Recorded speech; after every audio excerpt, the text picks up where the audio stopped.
Bien, hoy estamos con Gloria Cuenca de Herrera. Nos da muchísimo placer tener a Gloria en el estudio para esta serie que venimos desarrollando, Los del Podio.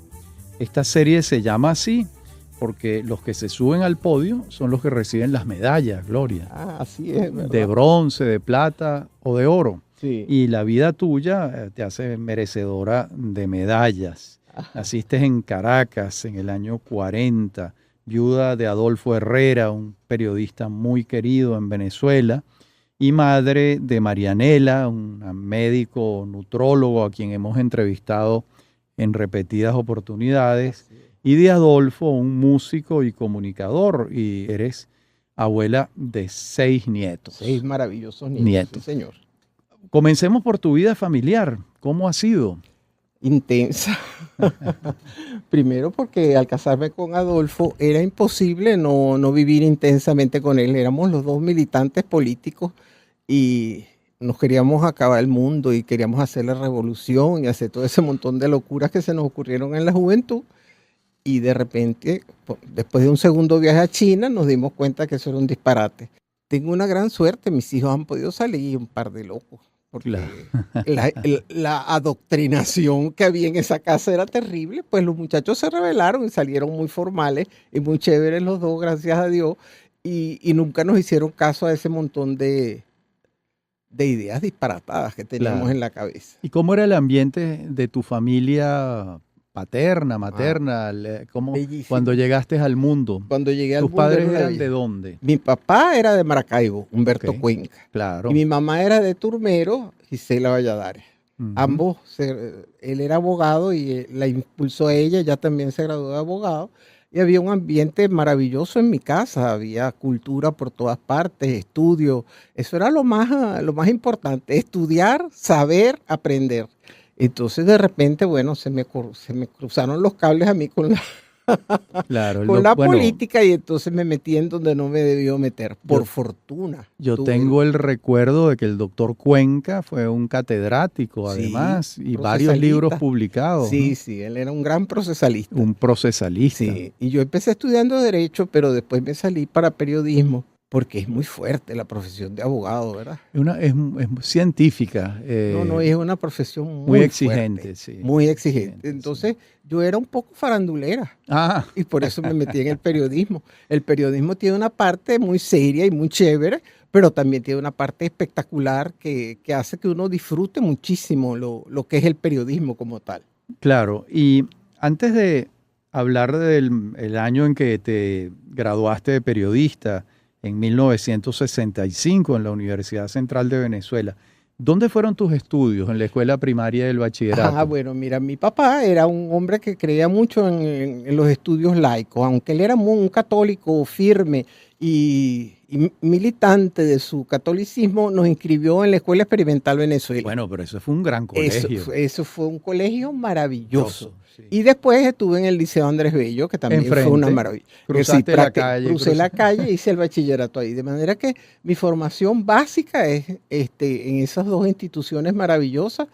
Y bueno, yo después cuando me gradué de bachiller viajé a Europa, pasé 2 años en Europa estudiando en Roma.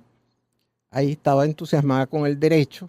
¿Estabas sola o con tu familia? Estaba mi mamá y mis hermanos estaban allá y la verdad es que fueron 2 años de una intensidad tremenda. Ahí es donde me empiezo a establecer nexos con el Partido Comunista Italiano, que no tenía nada que ver, por supuesto, con el Partido Comunista de aquí.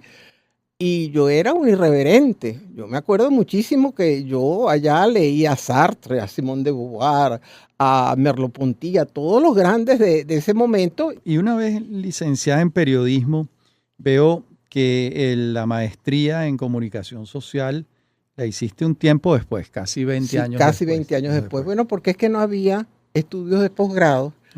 Y entonces me metí en algunos cursos de ampliación para hacer posgrados, tanto en la Universidad Central, por cierto, bajo la dirección de un profesor muy interesante que era el profesor, bueno, no me acuerdo del nombre del profesor, pero sé que era un profesor muy importante que dictaba una materia, un seminario que se llamaba La prensa como fuente histórica. Y entonces yo me fui por ese camino. Ahí me di cuenta de que ninguna cosa me gustaba tanto como el periodismo y la comunicación.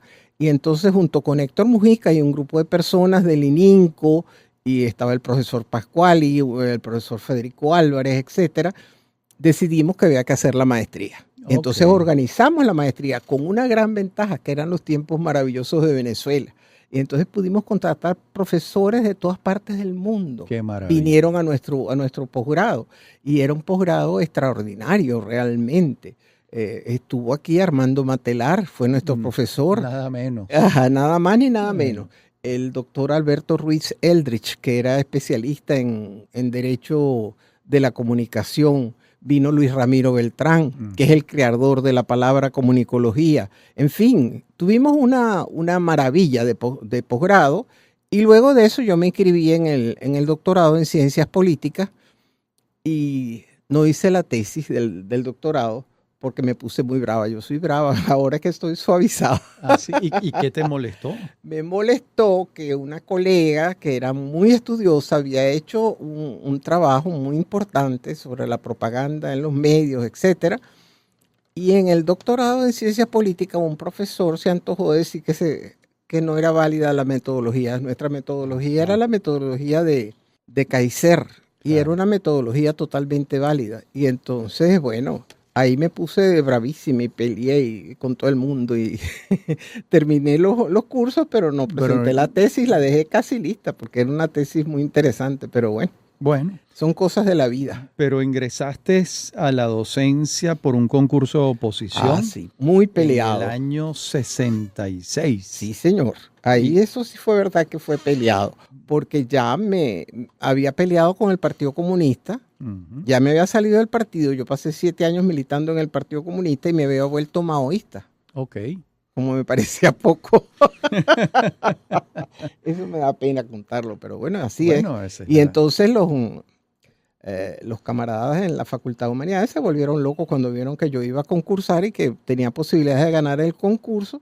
Mandaron a inscribir un gentío que se inscribió en el concurso, y muchos renunciaron, pero hubo otros que se quedaron y yo los derroté. En buena lid, estudié como una loca, de verdad que yo me quedo asombrada. Pasé alrededor de 12 horas al día estudiando para poder qué maravilla, vencer. ¿no? Y ahí empiezas a dar la asignatura. Empiezo a dar ética y legislación de la prensa, que se llamaba así inicialmente, y después paso a ética y legislación de la comunicación. Claro. Y a todas las materias de comunicación que me abrió la perspectiva de la maestría, ¿no? Daba teoría de la comunicación 1 y 2, daba planificación de la comunicación, hice seminarios. Claro, trabajé muchísimo. Hay un seminario sobre historia del periodismo que debe ser muy interesante. Sí. ¿Era historia del periodismo venezolano? Historia del periodismo venezolano, historia del periodismo latinoamericano, y era apasionante. Y compartí ese seminario con el profesor Jesús Rosas Marcano, que era un pozo de sabiduría, era el profesor Rosas Marcano. Sí. Entonces, además de yo enseñar, yo aprendía también con él. Esa es la gran ventaja de ser docente. Y además un hombre muy simpático, muy ocurrente, extraordinario, con un gran humor. Extraordinario. El profesor Rosas Marcano, inolvidable. Inolvidable, ¿verdad que sí? También diste introducción a los medios de comunicación social, unos seminarios optativos, medios de comunicación y prensa femenina. ¿Cómo fue eso? Bueno, yo en esa época era una militante del feminismo. Bueno. Y entonces, el año 75, las Naciones Unidas lo declararon el año de la mujer. Y entonces yo, para de alguna manera aceptar y buscar muchachas que se interesaran en el tema del feminismo, abrí ese seminario.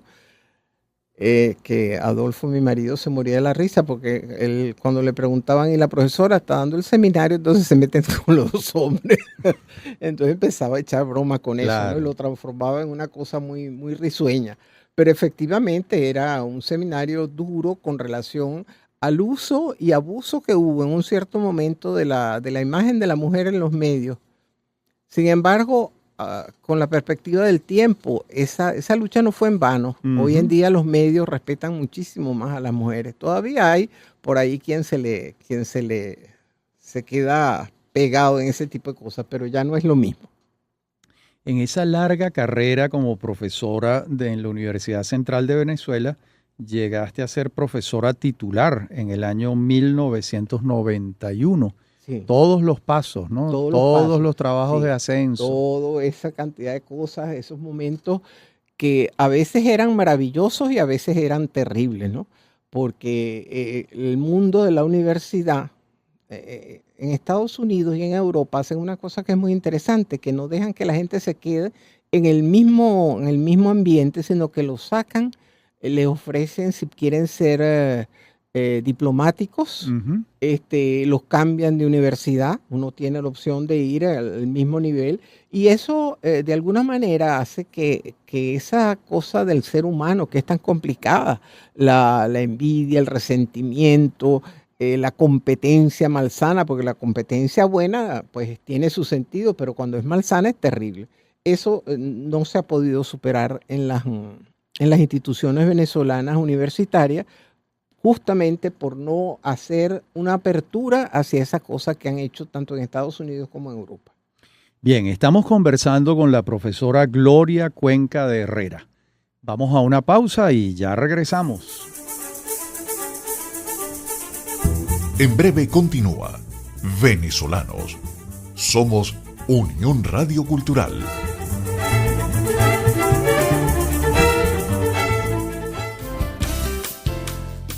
Estás escuchando Unión Radio Cultural. Este y otros programas de Venezolanos los puedes oír en formato podcast a través de Anchor.fm. Para alguna sugerencia sobre este espacio, pueden escribirnos al correo rafaelarraiz@hotmail.com y en Twitter @rafaelarraiz. Somos Unión Radio Cultural.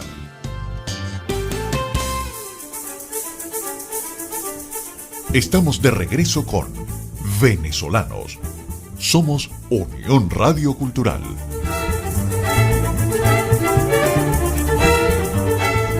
Estamos en Venezolanos por Unión Radio, en esta serie que venimos haciendo Los del Podio. Hoy estamos conversando con la profesora Gloria Cuenca de Herrera y como siempre estamos revisando su hoja de vida, sus actividades. Estamos hablando de una profesora, una periodista muy querida, muy estimada en Venezuela. Entre el año 68, 69 y 70, Gloria, fuiste coordinadora de la Escuela de Comunicación Social, ¿no? Efectivamente, esos son unos años muy intensos, porque el año 68, un gran político brasileño que se había refugiado en Venezuela por la dictadura brasileña, el doctor Darcy Ribeiro. Claro, un hombre importante. Lo contrata el CENDES, Sí. y el Consejo Universitario le da la tarea de hacer una investigación en general sobre la universidad. Ujú. El doctor Ribeiro dice, fue una sorpresa y no fue sorpresa. Nos convocan a todas las asambleas de facultad, etcétera, y nos dicen que la Universidad Central seguía por los patrones de la época napoleónica. Caramba. Y que estamos muy atrasados. Sí. Entonces, el Consejo Universitario decreta la renovación universitaria. Ujú. Eso se debía hacer por los trámites legales en un proceso de reevaluación y de organización general de la vida académica. Pero eso no fue posible, porque estábamos enloquecidos, así lo considero yo, con todas las cosas que se podían hacer dentro de la universidad y que de alguna manera a veces pensábamos que era una exageración, otras veces pensábamos que estaba bien. Entonces se amplió la idea de lo que era la renovación en una especie de, entre comillas, de revolución acá. Claro, claro. Y ahí fue el verdadero problema, porque hubo facultades como la de Humanidades, en donde la Escuela de Letras, la Escuela de Comunicación, también un poco la Escuela de Psicología, pero menos fuerte. Quizás sociología. Sociología, que está en ciencias económicas, eso Sí. fue también impresionante. Entonces, trabajo social también Claro. se puso demasiado agresiva a todas las cosas. Y entonces vino la intervención militar.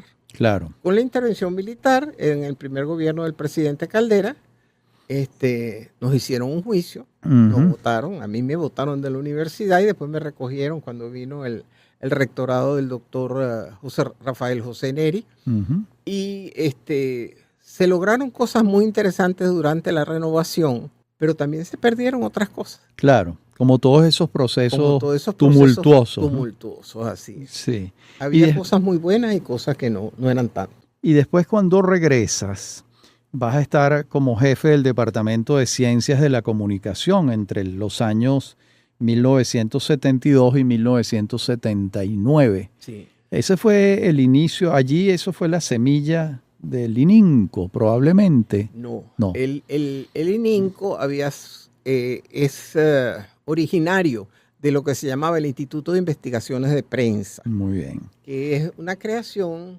de el doctor Ramón J. Velázquez Ujú. y de un grupo de periodistas, en donde estaba, por cierto, el profesor Rosas Marcano.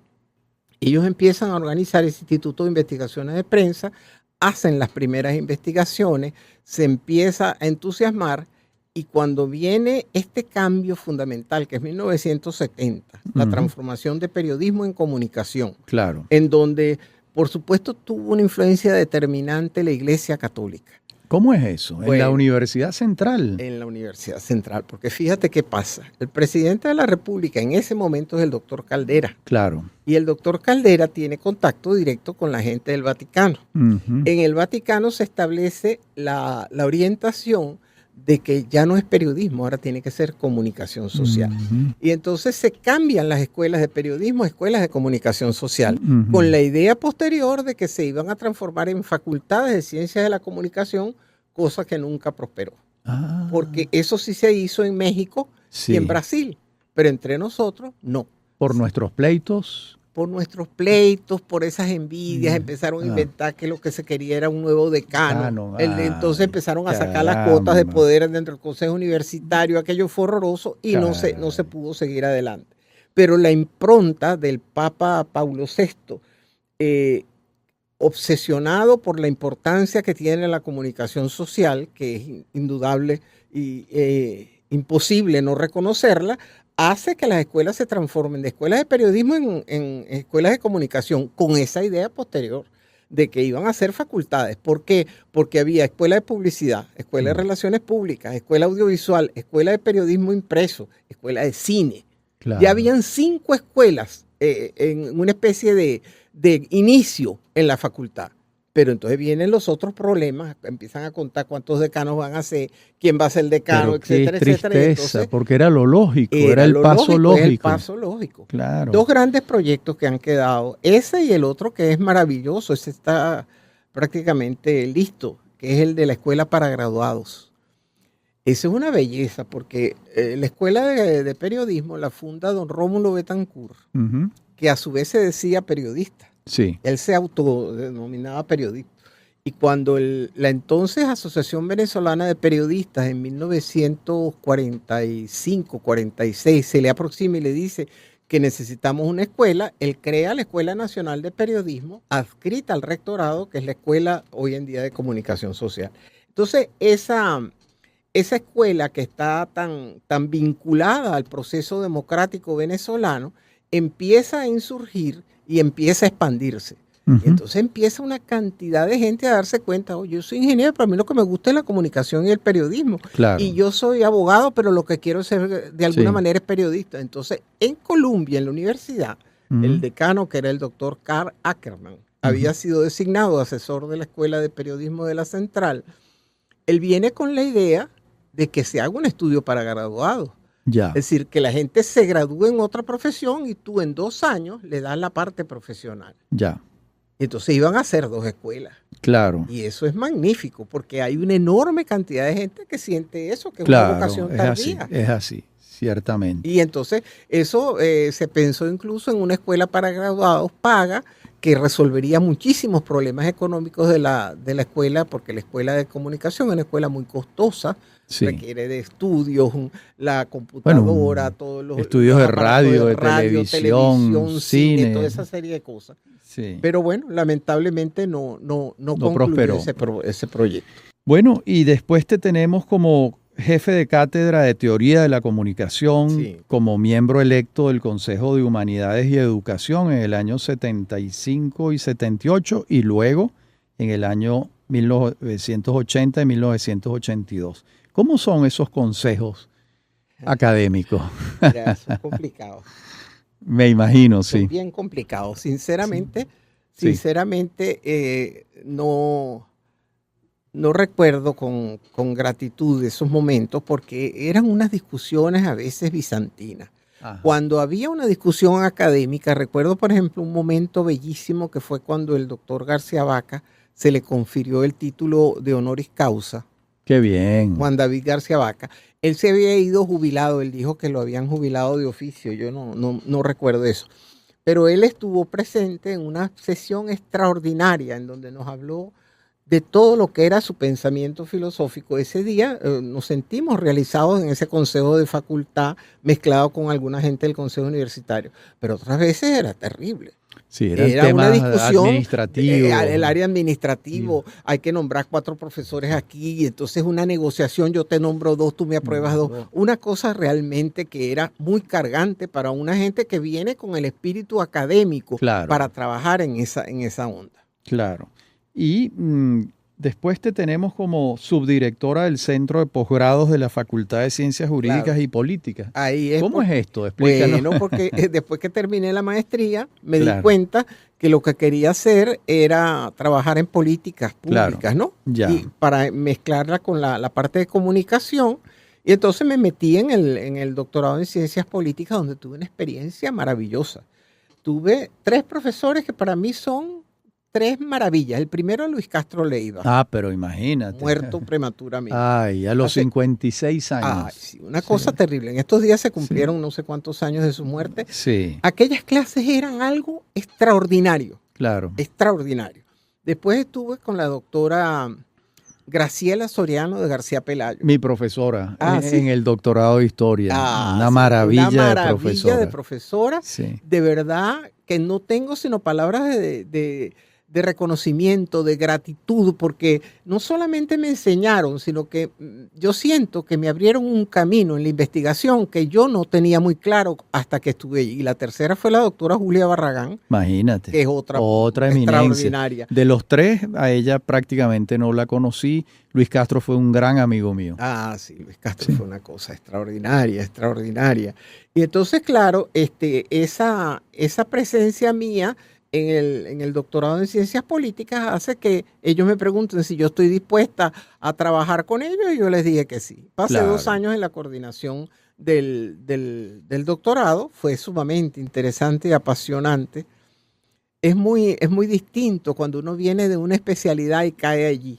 Claro. Yo que había empezado estudiando Derecho y me parecía la Facultad de Derecho tan dura, tan terrible. Claro. Cuando entré por Ciencias Políticas, eso fue una especie de enamoramiento absoluto de la ciencia política, una cosa maravillosa. Qué interesante. Sí. Y bueno, y también te llamaron para que prestaras servicios de instituciones distintas a la Universidad Central de Venezuela. Por Sí. ejemplo, hiciste la planificación y la estructuración de la Escuela de Comunicación Social de la Universidad Gran Mariscal de Ayacucho, en Barcelona, aquí en Sí. Venezuela, ¿no? Sí, sí. ¿Cómo fue esa experiencia? Esa experiencia fue Fue crear de bellísima. la nada. De la algo. nada, empezar a armar toda la escuela.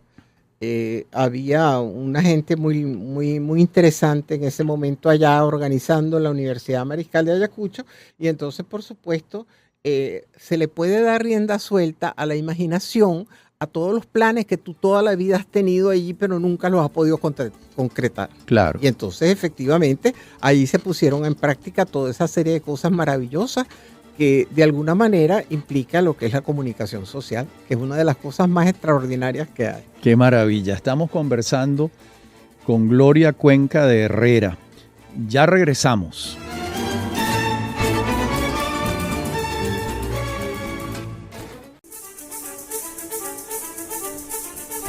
Estamos conversando con Gloria Cuenca de Herrera, una estimadísima periodista venezolana con una larga trayectoria. Vamos a hablar ahora, Gloria, de tus libros. Por ejemplo, una de las materias, de las áreas del conocimiento que has abordado tanto como profesora como autora, es la ética.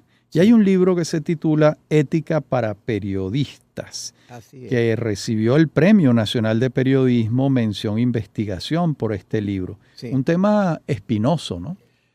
Bueno, es apasionantemente espinoso. A mí me encanta la ética del periodista, es una de las cosas más hermosas que hay y me encantaba enseñarle a los estudiantes y ver su cara de sorpresa, porque había muchos que habían empezado a trabajar y me decían, profesora, pero entonces yo violé ya la ética, pues ya la violaste, me decía yo, eso no se hace.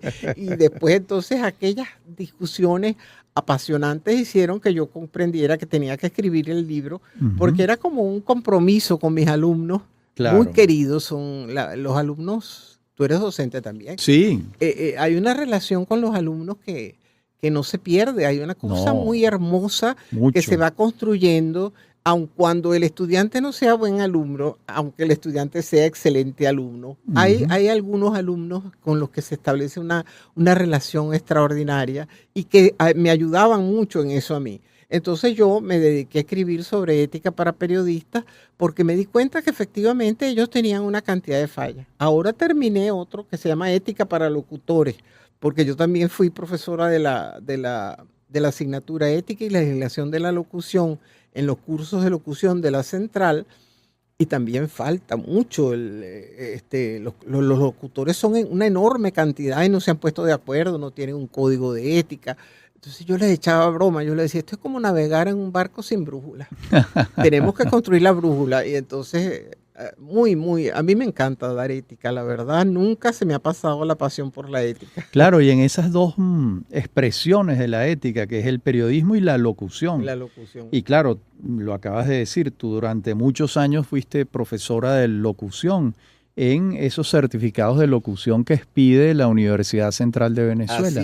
Así Por ahí ha pasado mucha gente. Ay, claro que sí. Hay muchísimos políticos, académicos, literatos. Es una de las cosas más hermosas que he hecho porque fue abrir la escuela de comunicación social a todas las opciones que la gente tiene. Entonces por ahí pasaban médicos, ingenieros, abogados, licenciados en letras, terapeutas, una cosa impresionante. Entonces fue reencontrar esa cantidad de gente en un ámbito que es la comunicación de todos. Y entonces fue maravilloso. Fueron 15 años dando la materia. Ya dejé de darla cuando ya tengo bastantes años y la salida de la clase era fuerte porque la Universidad Central estaba muy sola y entonces me empezó a dar miedo y dije, no, me retiro a los cuarteles de invierno. Claro. Bueno, y publicaste en la colección de apuntes de la Escuela de Comunicación Social un cuaderno, Ética, Comunicación y Planificación Democrática. Sí. ¿Cómo puede ser esto, esta combinación de la ética y la comunicación con la democracia? Sí, bueno, porque es que claro, ahí ya yo me he salido del mundo del marxismo. Sí. Y los grandes planificadores, pero son planificadores autoritarios, son la gente de izquierda. Claro. Ellos siempre tienen su organización y ellos quieren planificar. Y yo me doy cuenta que tú no le puedes planificar la vida a los demás.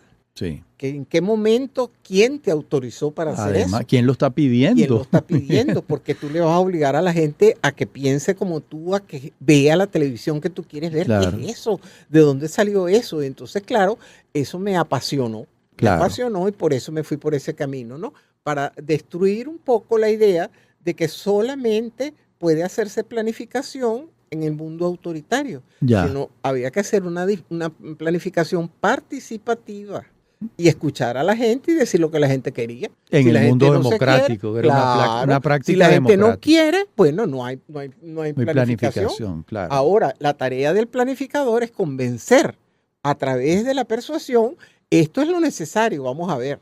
Pero resulta que hubo un momento muy interesante porque yo me encontré con que había una cantidad enorme de planificación, de cosas que la gente no quería. Recuerdo, creo que fue en las elecciones de 1978 y ahí hubo una crisis muy fuerte porque la gente se quedaba asombrada de que todo el mundo pretendía organizar las cosas de determinada manera. ¿No? Decía la gente del campo, decía que a mí no me interesa eso. Yo lo que quiero es que me hagan un camino de recua porque tengo que sacar las verduras con la mula de tal parte a tal parte. No, que vamos a hacer una escuela. No, que no quiero la escuela. Quiero el camino de Yo Recua. quiero el camino de Recua. Y así fue durante muchísimo tiempo. Entonces, claro, eso para mí fue un descubrimiento extraordinario y me hizo crecer mucho como demócrata, ¿no? Qué bien. Porque realmente yo creo que el proceso de democratizarse uno mismo es fundamental. Es el primero. Ajá. Hacernos pero todo el demócratas. mundo lo deja de lado. Es La así. gente piensa, no, que sean demócratas los otros, no. Pero no yo. Pero no yo. Y entonces cuando tú te enfrentas al verdadero proceso democratizador de uno mismo, es que uno se da cuenta, pero ¿qué es lo que estoy haciendo yo con los demás? Y bueno, de hecho escribiste un cuaderno que se titula La democratización del poder cotidiano. Pues eso fue sumamente interesante. Porque la democracia es una cultura, eso que tú Claro. estás diciendo es muy importante. Sí. No nos educan para ser demócratas. No, nada. Fíjate tú que ese folleto surge porque me invitan un grupo de colegas de Maracaibo, de la Universidad del Zulia, a dictar unas conferencias sobre el feminismo y la democracia. Ujú. Sorpresa que da la vida. Cuando llego allá me encuentro unas aguerridas mujeres que no aceptan la democratización del poder cotidiano. No puede ser. Sí, no, para nada. Cuando yo les digo que hay que incorporar a los varones, estamos hablando de la década, fines de la década del 70, Sí. comienzos del 80, que hay que incorporar a los varones a la cocina, las mujeres se pusieron como locas. En mi cocina mando No, yo. Yo no acepto que mi marido entre a mi cocina, pero ¿qué es? Y entonces, después cuando... Y los niños deben transformarse los papás. No, mi marido no sabe nada de eso, no sabe poner un pañal ni dar un tetero, pero se le enseña. No. Entonces yo me doy cuenta de Sí. que la mujer, de alguna manera, se sentía dueña, poderosa dentro del hogar y que no acepta eso. Entonces, claro, eso me indujo a mí a una serie de reflexiones y de discusiones con relación a ese tema que me ha apasionado siempre, porque yo me doy cuenta, claro, no, es verdad, si tú no aceptas que tu compañero canalice también, y así como él tiene que aceptar, yo voy a trabajar y yo voy a hacer esto, pues tú Claro. también tienes que aceptar que él se equivoca en algunas cosas, pero que va a tomar las riendas de muchas cosas en la casa. Resulta que las mujeres eran más autoritarias que los hombres. Y ¿Qué eso para tal? mí fue Qué descubrimiento, un ¿no? descubrimiento extraordinario. Bueno, y está por publicarse este que comentaste antes, Ética para locutores. ¿Qué nos pudieras decir de ese capítulo de la ética en la locución? Bueno, fíjate, lo primero es que el locutor tiene una enorme libertad al hablar. Es decir, te pones frente al micrófono y piensas que puedes decir todo. Lo que tú quieras, claro. Y resulta que no. Hay límites jurídicos, hay límites éticos, hay límites políticos, hay límites personales Ujú. que impiden que la gente pueda decir todo. Entonces, claro, cuando empiezo a dar la materia me voy dando cuenta de que la gente viene con una idea de decir todo lo que se le ocurra. Claro, sí, Pero sí. no es así, No es. no se puede. Entonces, en ese proceso empiezan las limitaciones y por eso escribí el texto que se llama Ética para locutores. Tengo dos cosas listas. Uno se llama Reflexiones sobre la comunicación y el periodismo, que es muy divertido porque iba a ser el segundo tomo de Dimensiones. Yo tengo un libro que se llama Dimensiones de la comunicación y el periodismo, pero de repente me di cuenta que no quería que fueran dimensiones, sino que eran opiniones. Ok. ¿Y entonces cuál era el matiz allí? El matiz es que la dimensión es mucho más científica Claro. y la opinión es mucho más arbitraria. Es lo verdad. que yo creo con mis argumentos y mis cosas. Entonces me di cuenta, pero ¿qué es eso? ¿Qué manía esa está por el academicismo? Vamos a quitarme ese de las dimensiones y lo puse en reflexiones. Ahora estoy esperando que me digan si lo van a publicar o no, porque a lo mejor resulté demasiado. Yo soy tremenda algunas veces cuando escribo y cuando hablo. Veamos otra faceta, Gloria, que es tu participación en los gremios profesionales. Fuiste presidente del Tribunal Disciplinario del Colegio Nacional de Periodistas Sí, entre 1977 y 1979. sí. Me Mira. imagino que ahí te encontraste con papas calientes en la mano, muy ¿no? seria, muy seria. Y como te digo, yo he sido muy tremenda, yo tengo que admitirlo. A mis 82 años ahora estoy calmada, pero yo he sido tremenda. Fíjate qué pasó. Yo primero fui en la ABP, Sí. era era militante de la AVP. Asociación Venezolana de Periodistas. Antes que surge el colegio. Después me meto en toda la onda para lograr la ley del ejercicio del periodismo y la creación del colegio. Entonces, claro, siendo profesora de ética, lo lógico es que yo presida el tribunal disciplinario. Claro. Ay, mijito, pero entonces me encontré con un terrible problema. Que había una cantidad de colegas que habían hecho desastres. Ay, y entonces yo asumí eso como un problema real y sancioné a 13 colegas. Ah, caramba. Y quedé enemistada para toda la vida, nunca más. Ninguno de los 13 te perdonó. Los 13 nunca me perdonó. Hubo una incluso que se salió de periodista. Se puso a estudiar Derecho y me dijo, usted me hizo salir de la carrera. Caramba. Yo me sentía muy mal después con eso. Después hubo otro que se enfermó y me dijo, usted me enfermó. Me enfermé por culpa suya. Pero entonces, ellos no pensaban que las sanciones tenían sentido, ¿no? Ellos la responsabilidad era tuya, no de ellos. ¿Qué manera, no? No, yo creo que eso hay que reestudiarlo nuevamente. Yo siempre que alguien me dice que va a aceptar la presidencia del Tribunal Disciplinario, le digo, piensa bien lo que vas a hacer, porque los colegas no piensan que el Tribunal Disciplinario es para sancionarlos, sino que el colegio es para defenderlos. Sí. Entonces, cuando el tribunal los sanciona, como lo sancioné yo, siguiendo al estricto la ley y todas las cosas, ellos me sintieron a mí como un enemigo. Y nunca te perdonaron. Nunca me perdonaron. Y yo les pedí perdón en varias oportunidades a algunos de ellos. Estamos conversando con Gloria Cuenca de Herrera. Vamos a una pausa y ya regresamos. En breve continúa Venezolanos. Somos Unión Radio Cultural.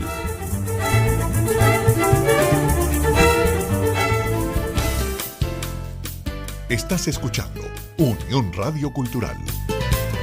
Este y otros programas de Venezolanos los puedes oír en formato podcast a través de Anchor.fm. Para alguna sugerencia sobre este espacio, pueden escribirnos al correo rafaelarraiz@hotmail.com y en Twitter @rafaelarraiz. Somos Unión Radio Cultural.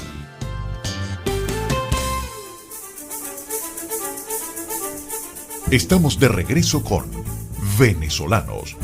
Somos Unión Radio Cultural.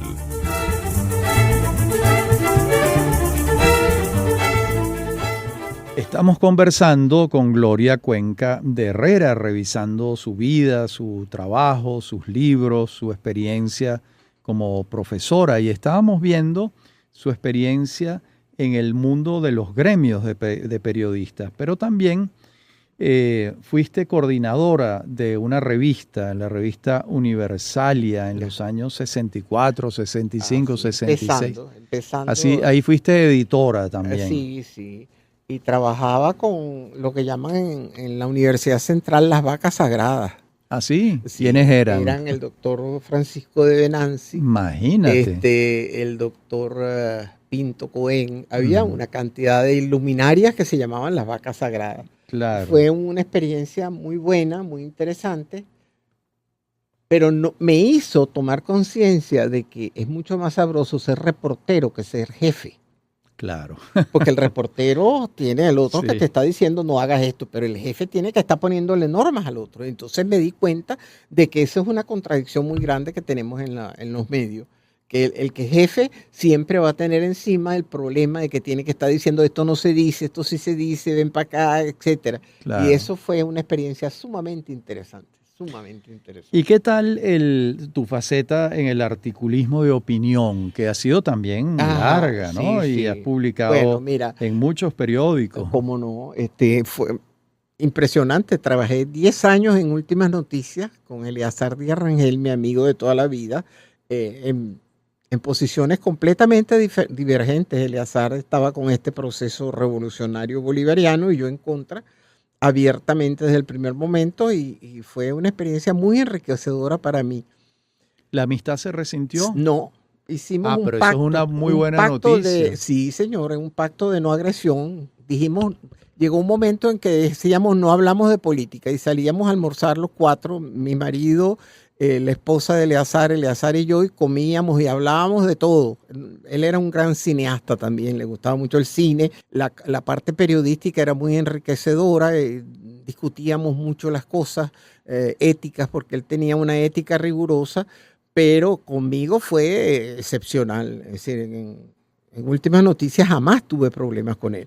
Después yo escribo para el Regional del Zulia, porque ese es el periódico que fundó Adolfo hace más de 20 años. Y también tengo una gran libertad. He dicho todo lo que se me ha ocurrido siempre. Yo no tengo... yo misma me sorprendo de que cuando me siento a escribir aparece una gloria que no tiene nada que ver conmigo y digo lo que se me ocurre. Después me pongo a pensar que van a decir esto, pero nunca ninguno me llama la atención. Entonces, bueno, eso me hace sentir contenta. He escrito muchísimo, muchísimo. Yo escribo ya, para mí escribir es una forma de terapia. Claro. Cuando la gente me dice en la pandemia, yo la pandemia la pasé escribiendo. Claro, tú estabas ahí en tu elemento. En mi elemento, escribiendo, es una maravilla, de verdad. Se lo recomendé a muchísimas personas que estaban al borde de la locura con la pandemia. Escriban, le decía yo, es una cosa terapéutica, no es para publicar, escriban para ustedes. Claro. Es como poner el yo afuera, es una sensación maravillosa, me parece a mí. Sí. Yo creo que el que puede escribir tiene la mitad de la vida ganada. Sí, bueno, en esa situación que acabas de relatar, que eres una persona muy dulce, muy cariñosa, pero cuando escribes dices tus cosas con fuerza. Me has hecho recordar a alguien que era así y en grado superlativo, que era Juan Nuño. Ah, sí. Juan era en el trato personal era un lord inglés. Ajá, pero cuando se sentaba a escribir, cuando no quedaba títere con gorro y cazaba unos pleitos, unas grandes polémicas, ¿no? Ajá. Bueno, eso pasa, ¿no? Sí. Forma parte de la personalidad. Gloria, y este libro de Regreso de la Revolución, porque tú estás de regreso no solo del Partido Comunista, sino del maoísmo, Sí. y regresaste a la democracia, y al liberalismo y al liberalismo democrático, sí. Bueno, fíjate, lo que pasó aquí está fue en este libro ese proceso. Ajá, sí, ahí está, porque yo adoro el periodismo. Muy bien. El periodismo para mí es la cosa más maravillosa que hay. Es una profesión extraordinaria. Y claro, siempre estamos luchando con límites a la libertad de expresión, porque a nadie le gusta que le saquen las historias y Por todas esas supuesto, cosas. Entonces claro. uno tiene que saber que es como una especie de estira y encoge, que siempre Sí. vamos a tener. A veces es más fuerte, a veces es menos fuerte, pero ahí estamos. Pero como yo te digo, adoro el periodismo. Adolfo era el corresponsal durante muchos años de la agencia Xinhua de noticias, de la agencia china en Venezuela. No cobraba por eso. Uh-huh. Entonces los chinos se sentían muy mal y nos invitan a ir a China a visitar plena revolución cultural. Ya él había ido una vez, la segunda vez va conmigo y con nuestra hija mayor, y entonces, chico, yo empiezo a notar una cantidad de cosas locas completamente. Él no me dejaba opinar mucho porque él me tenía miedo a mi esposo, ¿no? Él era muy, no sé si lo conociste, él era muy suave, muy tranquilo, él no se exacerbaba, en cambio yo, como te digo, pierdo la cabeza y empiezo a decir lo que se me ocurre. Entonces él en China me decía, cuidado, Gloria, no hables, no, yo no vine para acá, me callaba. Entonces agarré a los periodistas. Me tengo un problema, yo le dije a los periodistas chinos, miren, yo les voy a decir, todo lo que yo veo lo digo. Sí. Llegó un momento que uno de los intérpretes se jalaba los pelos y decía, si yo me pongo como tú, me vuelvo contrarrevolucionario. Entonces yo le dije, así que tú no te atreves a hacer más preguntas. No. Entonces resulta que en agradecimiento en el segundo viaje decidimos hacer una conferencia para explicarles los parámetros de lo que era la democracia occidental, porque no saben nada de eso. Claro. Los periodistas lo único que hacen es seguir la línea propagandística del Partido Comunista Chino y ellos tienen que ser propagandistas y tal. Entonces yo empiezo a hablar de lo que es la libertad de expresión, les explico lo que decía el viejo artículo 66 de la Constitución Nacional y tal, y de repente se me ocurre, ¿qué es para ustedes un periodista? Y se forma esa galleta en ese auditorio, ese poco de chinitos hablando, y el intérprete que se ponía las manos en la cabeza. ¿Pero qué está pasando aquí? De repente se hace un silencio y se para uno de los mayores y dice, diga usted que es un periodista. estar en Venezuela. En Venezuela un periodista es un vehiculador de la información desde el público a los sectores de toma de decisión. Ujú. Un vehiculador de la información, sí. Y siempre estamos alerta porque es un poco la forma de retroalimentar al gobierno para saber si está haciendo bien las cosas o está haciendo mal. Esa es la esencia de la libertad de expresión en democracia. Se forma otra galleta y se para un periodista y dice, yo le voy a decir con el traductor, en China un periodista es un propagandista de la nueva ideología. Yo caí sentado, claro. profesor. Yo dije, ¿dónde estoy yo metida? ¿Qué claro. es esto? ¿Cómo es posible? Entonces volví, repítame, me volvieron a decir. Cuando salí de ahí le dije a los colegas periodistas, ¿pero qué es esto? Pero esa es la verdad. Ellos me lo dijeron con mucha sinceridad. Claro, fueron muy sinceros. Ellos fueron muy sinceros. Entonces yo a partir de ahí empecé a darme cuenta y dije, pues yo tengo que dejar a ese periodista si gana el comunismo en Venezuela. Claro. Y está demostrado. Es así. Aquí hoy en día nosotros, el mundo del periodismo está totalmente sesgado. Entonces, claro, para mí en aquel momento eso fue inaceptable. Y entonces ahí es donde yo ¿En qué empiezo. año estábamos? Estábamos hablando de 1976. 76. 76. En septiembre de ese Deng año. Xiaoping no había. No, estaba castigado. En agosto del 76 muere Mao. Sí. Ellos nos vuelven a invitar el 79 y entonces nos damos cuenta de que todo lo que nos habían dicho la primera vez todo era mentira. Y entonces ¿a quién le creemos? ¿A lo que dijeron aquello o a lo que dicen ellos? Claro, claro. Es terrible. Sí. Es terrible. La gente no sabe lo terrible que es la propaganda china en ese sentido. Fue demasiado. ¿Y ese fue el comienzo de tu reflexión crítica? No, yo tuve muchos momentos. Por ejemplo, cuando yo me salgo del Partido Comunista y me meto en el maoísmo, es justamente porque fue cuando se rompió el Partido Comunista con Douglas Bravo. Claro. Y entonces la mayoría de la gente cogió con Douglas o con el partido. Y entonces resulta que por nuestros nexos yo conocí gente que estaba en la guerrilla que la habían fusilado. Imagínate. Por razones disciplinarias. Por razones disciplinarias. Imagínate tú. Entonces eso fue un shock, golpe, ¿no? un shock tremendo para mí. No, yo no puedo estar con esta gente. Entonces me meto a maoísta. Claro, Y entonces cuando estoy en China me salen con eso. claro. Y el colmo de los colmos, conocí a algunos dominicanos y peruanos que me empiezan a hablar de que en los partidos maoístas, tanto en Dominicana como en Perú, aquello era un horror. Claro. Es decir, nada más que para que te des una idea, decidieron no bañarse. ¿Por qué? Porque eso era Porque burgués. era burgués. Ay, Dios Porque mío. Mao no se bañaba. Tú te ríes. Sí, Pero no, tú yo me río porque es que Porque son eso cosas parece una cosa loca. de locos, claro, pero sí la gente lo seguía. Sí, lo seguía. Entonces me preguntan los dominicanos a mí, ¿y usted sí se baña? Pero por supuesto, le digo yo, ¿cómo se le ocurre preguntar? Me baño hasta 2 veces al día. Yo soy maniática de la limpieza. Entonces ellos asombrados, pero esto no puede ser. No puede ser. Bueno, qué historias y qué experiencia. Y además qué periplo vital, ¿no? Pasar pues de esas ortodoxias a la libertad, ¿no? Sí. Bueno, la libertad siempre es peligrosa, Sí. pero nos sentimos mejor. Claro. Muchas gracias, Gloria, por haber Gracias venido a a esta ustedes. conversación tan interesante. Estoy segurísimo que la audiencia, los oyentes han disfrutado mucho toda tu trayectoria y tus reflexiones.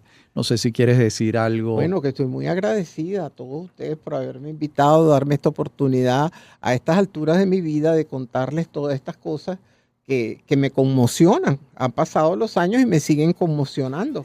Por eso ese libro es escrito apenas en el 2015, de Regreso de la Revolución, aunque lo tenía 30 años atrás en la cabeza, pero había como que algo que me impedía concretarlo, hasta que por fin dije, no, esto lo tengo que hacer porque no puedo seguir asustada Claro, por las consecuencias de las cosas que voy a decir. claro. Pero bueno, muchas gracias, estoy agradecidísima. Por No, muchas gracias por venir. Gloria Cuenca de Herrera. Nosotros nos despedimos hasta nuestro próximo encuentro en Venezolanos.